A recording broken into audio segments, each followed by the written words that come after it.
천사에게 천국에 의자가 있다는 이야기를 들었다. 오른쪽과 왼쪽이 있다는 이야기를 들었다.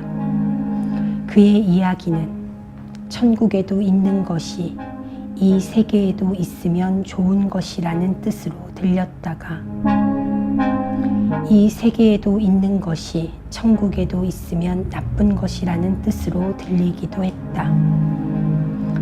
아, 달빛은 메아리 같아 꼬리가 흐려지고 떨리는 빛과 메아리. 달빛은 비밀을 감싸기에 좋다고 생각하다가 달빛은 비밀을 풀어헤치기에 좋다고 생각했다. 달빛은 스르르 무릎을 꿇기에 좋은 빛. 달빛은 사랑하기에 좋은 빛. 달빛은 죽기에도 좋은 빛. 오늘 밤은 천사의 날개가 젖기에도 좋은 빛으로 온 세상이 넘쳐서 이 세계 바깥은 없는 것 같구나. 우리 도시의 지하에는 커브를 그리며 돌아다니는 열차가 있고 열차에는 긴 의자가 있다는 이야기를 들려주었다. 긴 의자에 앉으면 천국의 사람들처럼 죽은 듯이 흰자위가 사라지는 사람들이 있다는 이야기를 들려주었다. 꿈속에서도 서로를 죽이는 사람들의 이야기를 그의 눈송이 같은 귀에다 뜨뜻한 입김을 불며 속삭여 주었다. 인간을 사랑하느냐고 나는 물었고 그리고 오랫동안 대답을 기다렸다.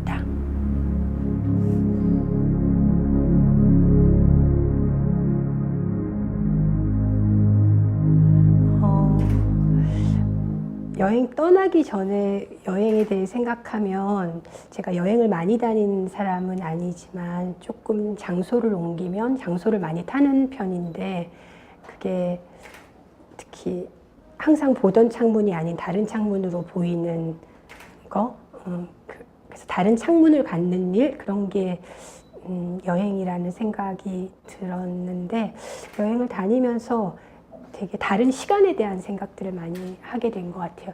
이렇게 나이가 들어서 그런가 요즘은 정말 공간의 문제보다 공간 안에 스며 있는 시간에 대한 생각을 많이 하게 되는 것 같은데 되게 다양한 시간을 경험하고 온 것 같아요.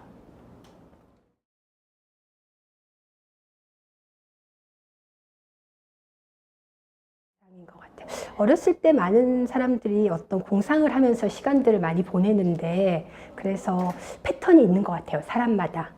그리고 그 공상들이 그 사람의 무엇인가를 말해준다는 생각이 들 때가 많은데 저는 되게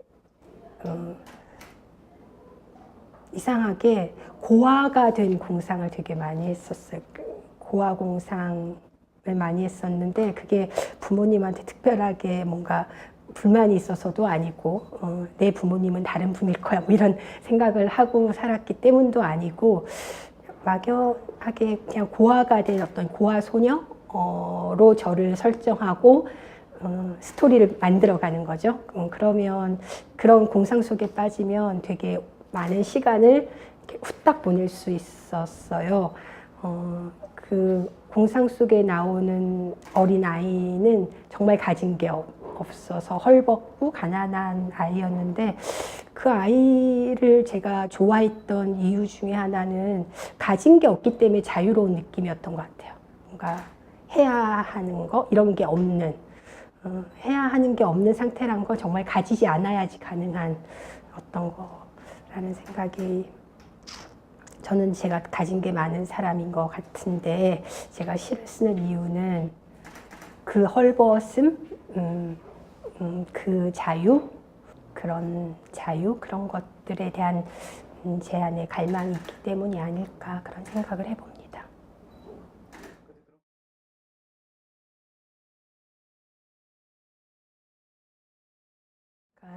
어느 작가가 그렇게 말했어요. 시를 쓸 때는 되게 절대적인 자유를 누려야 된다.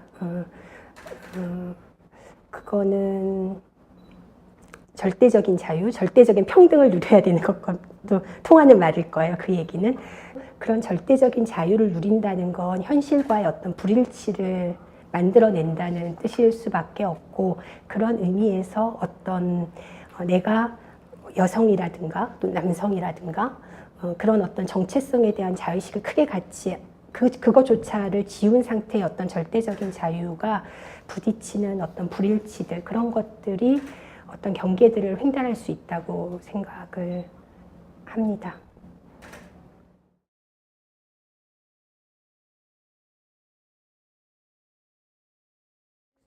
주도성이나 적극성 혹은 주체성 이런 것보다 수동성에 대해 좀 다시 좀 사유하고 싶어요. 그러니까 우리는 보통 내가 가지고 있는 것을 이렇게 끌어내서 그걸 가장 완성을 시키는 어떤 거라고 생각을 많은 경우 하는데, 그래서 그 내면 안에 많은 게 들어있다고 생각을 하는데, 저는 제가 가진 게 별로 없다고 생각해요.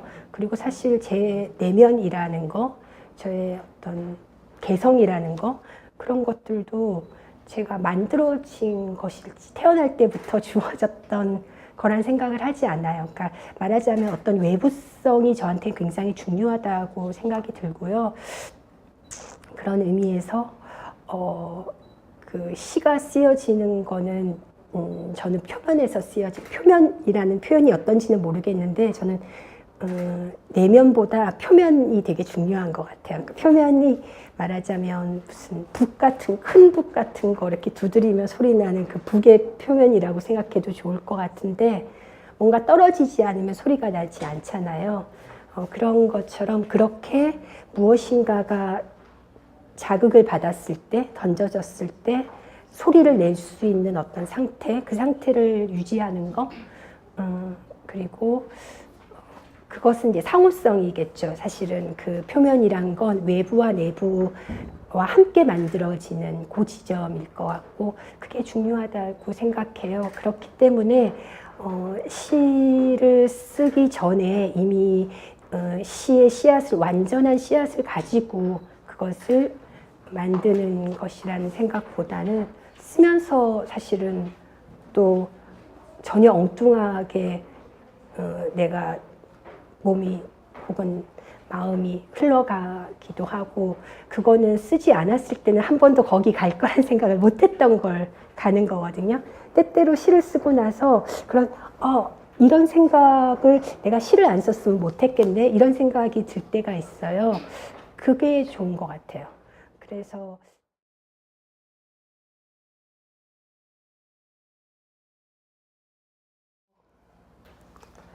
그러니까 우리가 되게 이상한 감정에 휩싸여 있을 때 이거를 적절한 언어로, 단어로 꼭 집어서 말하지 못하는 어떤 상태가 있어요. 이거는 되게 그 단어가 뭐랄까, 감정 자체가 한 가지 감정이 아니라 여러 가지 감정이 섞여 있는 경우도 있을 수 있고, 우리가 언어라는 거는 A 아니면 B 이렇게 되어 있는 건데, 우리의 감정 상태란 건 A와 B 사이에 있는 경우가 많거든요. 그러니까 언어가 감당을 하기가 어려운 감정인 경우도 굉장히 많고, 우리는 연속되어 있는 존재들이잖아요. 시간도 그렇고 그 존재 자체가. 그렇지만 우리가 시간이란 것은 분초로 나누어서 분절을 시켜야 우리가 인지가 되는 거고, 마찬가지로 언어도 그렇게 분절과 차이를 통해서 이루어지는 거기 때문에 사실은 그 정확한 어떤 지점은 언어로 얘기를 하자면 되게 애매하게 느껴질 수밖에 없는 건 것 같아요. 근데 그 애매함을 정확하게 느끼게끔 환기하는 거, 이제 그런 것에 대한 어떤 시적인 도전, 그런 거를 좀 중요하게 생각을 해요.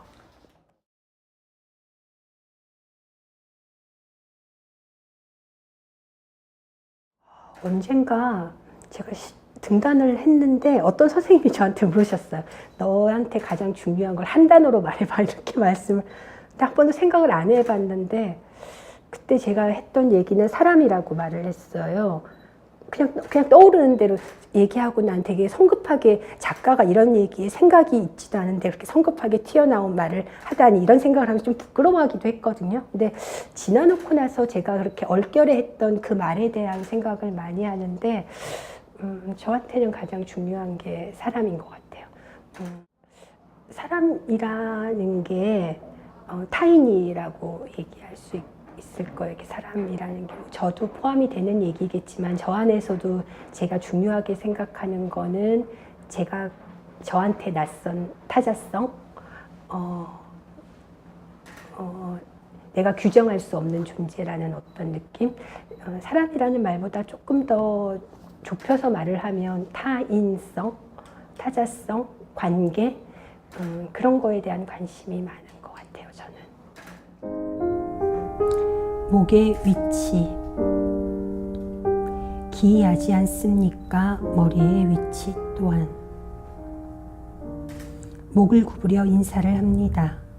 목을 한껏 젖혀서 밤하늘을 올려다 보았습니다. 당신에게 인사를 한 후 곧장 밤하늘이나 천장을 향했다면 그것은 목에 한 가지 동선을 보여줄 뿐, 그리고 또 한 번 내 마음이 내 마음을 구슬려 목의 자취를 뒤쫓았다는 뜻입니다. 부끄러워서 황급히 옷을 주워 입듯이. 당신과 눈을 맞추지 않으려면 목은 어느 방향을 피하여 또 한 번 멈춰야 할까요? 밤하늘은 난해하지 않습니까? 목의 형태 또한. 나는 애매하지 않습니까? 당신에 대하여. 목에서 기침이 터져 나왔습니다. 문득 세상에서 가장 긴 식도를 갖고 싶다고 쓴 어떤 미식가의 글이 떠올랐습니다. 식도가 길면 긴 만큼 음식이 주는 황홀은 천천히 가라앉을까요? 천천히 떠나는 풍경은 고통을 가늘게 늘리는 걸까요? 마침내 부러질 때까지 기쁨의 하얀 뼈를 조심조심 깎는 중일까요? 문득 이 모든 것들이 사라져요. 소용없어요. 목의 길이를 조절해봤자, 외투 속으로 목을 없애봤자, 그래도 춥고 그래도 커다란 덩치를 숨길 수 없지 않습니까? 그래도 목을 움직여서 나는 이루고자 하는 바가 있지 않습니까? 다리를 움직여서 당신을 떠나듯이, 다리를 움직여서 당신을 또 한 번 찾았듯이.